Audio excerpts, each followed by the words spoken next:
This is the story of a young lad called John Horwood, who, at the age of 17, was accused of murder and actually sentenced to death after she'd well, they'd known each other since they were kids, and had a sort of a brief relationship, but she broke off the relationship. He was a typical teenager, like today, a bit of a Jack the Lad. He was apparently a member of a gang called the Cock Road Gang, and yeah, I mean, he was no worse than, I don't think, than any other 17-year-old lad, to be quite honest with you. But anyway, one day he actually saw what had been his girlfriend, Eliza. Her name was Eliza Balsam, and he actually saw her with another lad down by the river, and they reckon that he'd made a few threats against her. He'd become a bit of a stalker. Anyway, he lost his temper, literally, picked up a stone and threw it at her from quite a distance away. But even so, and he hit her on the side of the temple, and she fell down, obviously, being hit by a stone. Caused a wound on her head. Anyway, she walked home. She was all right. She didn't have to go to hospital, or she got a wound on her head, and her mum put on apparently a bread and butter poultice. I'm not quite sure what that did in those days, but to sort of try and heal the wound. And she was okay, but actually she started getting more pains in her head and various things, and eventually walked all the way to the Bristol Infirmary, which I believe was at something like 7 miles away from Hannam, which is the village where she lived and where the incident took place. But she walked there, and apparently she was seen by a Dr. Richard Smith, who was a bit of a bad lad, to say the least. He was. You see, the thing is, in those days, doctors were trying desperately. They wanted bodies for the purpose of dissection, because they wanted to learn more about the human body, and unfortunately they never really got enough bodies. Although a law passed by King Henry VIII allowed 4 bodies a year of executed people, of hanged people, to be given over to the barber surgeons, because in those days barbers, hairdressers were also surgeons at the same time, would you believe? Which is an incredible story when you think about it.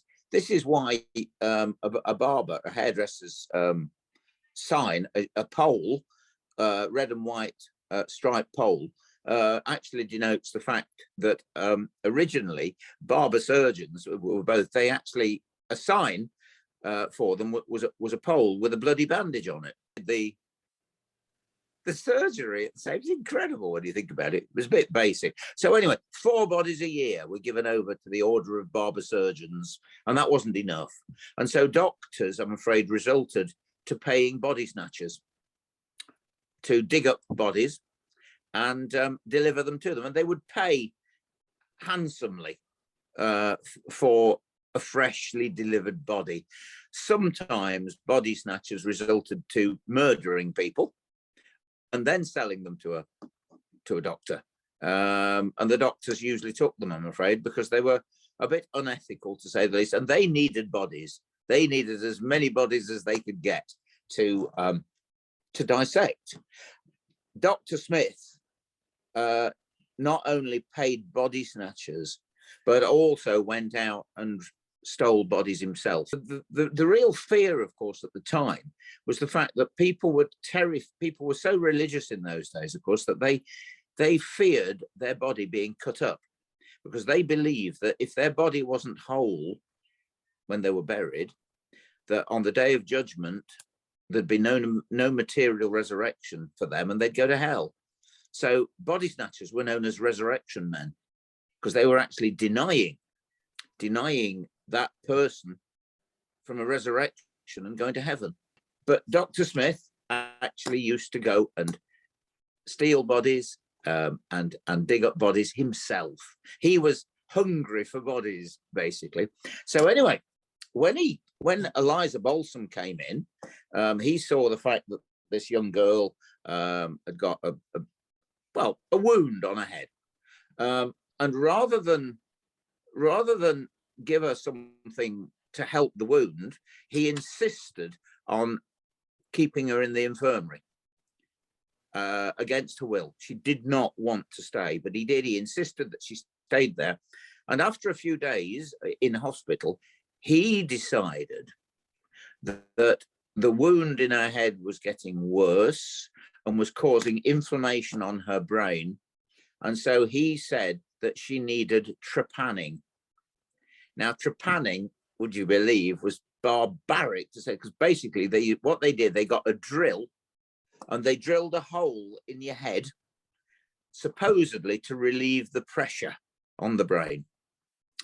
It was barbaric, to say the least. He did it. He drilled into her head to relieve the pressure, supposedly, and then put her back on the ward. Anyway, I'm not sure how long afterwards, but within a day or two of that happening, she died. And he said he wrote the death certificate out, and he actually said that she died because of the stone being thrown at her head.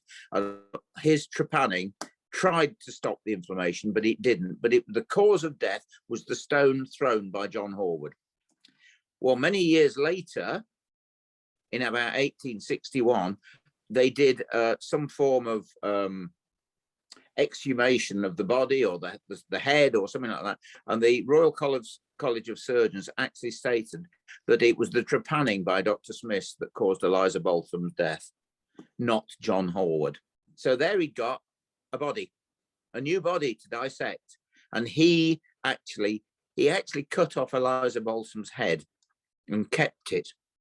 The body was eventually dissected by him to a certain extent and then given back to the family for burial without her head. The family didn't know that.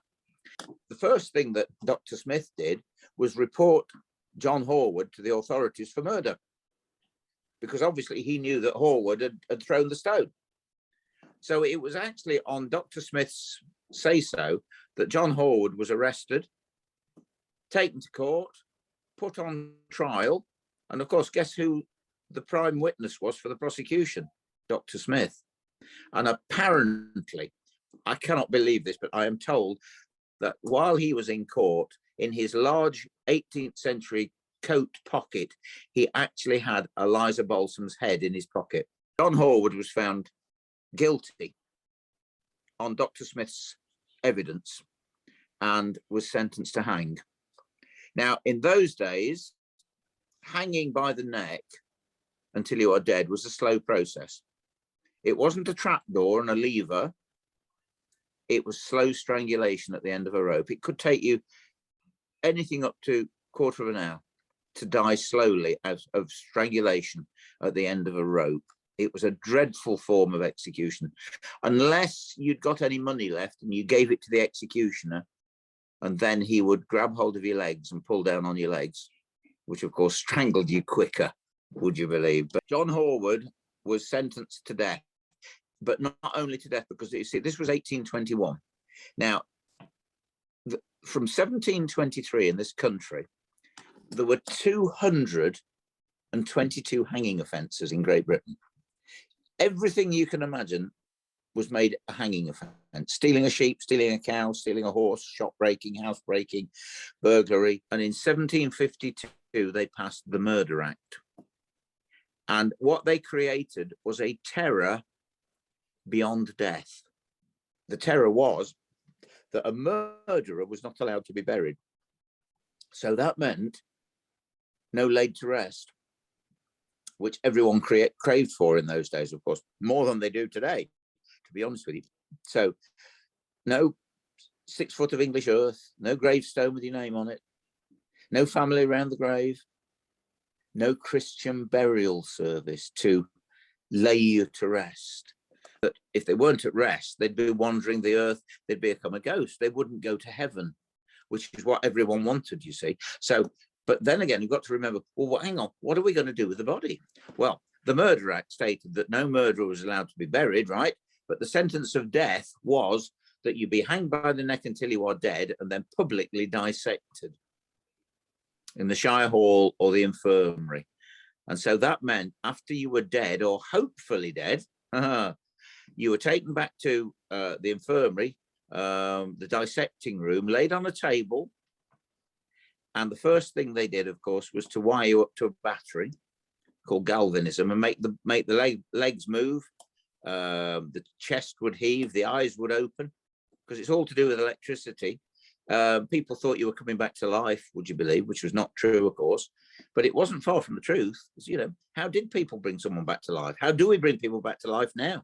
Electricity, yeah, 2 paddles on each chest. So they weren't far from the truth in 1752. Anyway, the next thing they did after that was to skin the body, completely flay the body of all its skin, take it to the local tan yard, tan the skin, and then use it to bind books telling of the life and trial of that person that had been executed. Your bones were boiled in a big cauldron to get the meat off them. Oh my God. The bones were sent off to a skeleton maker to make a skeleton out of it, and then presented to the local hospital or the local university. Your bits were put in bottles and examined and cut up. Most of you was flushed down the sluice at the end of it. Your bits, I'm afraid, you were obliterated. You were no longer in the shape of a human. And not only that, but your body wasn't whole. And that meant on the day of judgment, no material resurrection for you, and you'd go to hell. They knew that in the condemned cell. They weren't frightened of death. People were frightened of the afterlife. They were terrified of whether they went up or whether they went down, whether they went to heaven or whether they went to hell. It was all planned. It was all planned by him.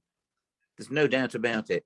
So he dissected John Horwood, and then his skeleton was sent off to a skeleton maker, and his skin was used to bind a book which Dr. Smith owned, and inside it were all the documents to do with John Horwood's life, trial, and execution. Dr. Smith had a gallows embossed on the skin of John Horwood on the front of the book, and a skull and crossbones to the bottom right-hand side of the book. And that was in Dr. Smith's possession for many, many years, as was Eliza Balsam's skull. And John Horwood's skeleton was presented to the university, the medical school of Bristol University. Anyway, the story gets, I suppose, I believe, gets better. Because there was a lady that lived up north, actually, was doing her family tree. And she knew nothing about John Horwood or anything like that. But when she was doing her family tree, she found that her great-great-great-grandfather originated from Hannam. And she looked it up, and she found out where he lived and his name was Horwood. And she did some more research, and she found out that this gentleman, her great-great-great-granddad, had a brother whose name was John Horwood. And she found out that John Horwood had been hanged for the murder of Eliza Balsam. She did some research into it. She came down to Bristol, and she actually found the skeleton of her great-great-great-uncle, John Horwood, still in a wooden case with a glass front, with a hook through the skull, and the rope still around his neck to denote that he was a felon, that he'd been hanged. She then also found the book bound in John Horwood's skin in the library in Bristol, which she went to see it. She went to visit it. She got an appointment at Bristol University to go and view her great-great-great-uncle's skeleton. And she actually got them to open the glass case, and she actually put a hand on his right shoulder and said, "God bless you, uncle." I mean, she then decided that it was wrong for his skeleton to still be on display, and she actually got permission to have her great uncle John Horwood buried, to give him a proper, decent burial. And the university, after a bit of deliberation and various arguments, agreed to it. And she organised a funeral, a proper funeral for him, along the lines of an 18th century funeral. They had him in a obviously a coffin, but he was taken to Hanham Cemetery on a trolley, just like they would have done in the olden days, and actually gave John Horwood a decent burial. She laid him to rest and had a gravestone put up and buried him, I believe, in the same grave as his father. There's a piece of John Horwood's skin in Riley's Bazaar Museum in Blackpool. I know a guy down south in, can't remember the name of the town, that's got a piece of John Horwood's skin as well. And it's actually written on it, skin of John Horwood, executed 1821. It's incredible that people still keep these items to this day. But at least this lady had John Horwood's skeleton reburied. But the book is still there. It's still in Bristol Library to this day. You can still see it to this day. And of course, the gatehouse of Bristol Jail is still preserved. And he was actually hanged on the top of the gatehouse. You can actually see, you can go and stand in front of it and look at the exact spot where poor young John Horwood was hanged 3 days after his 18th birthday.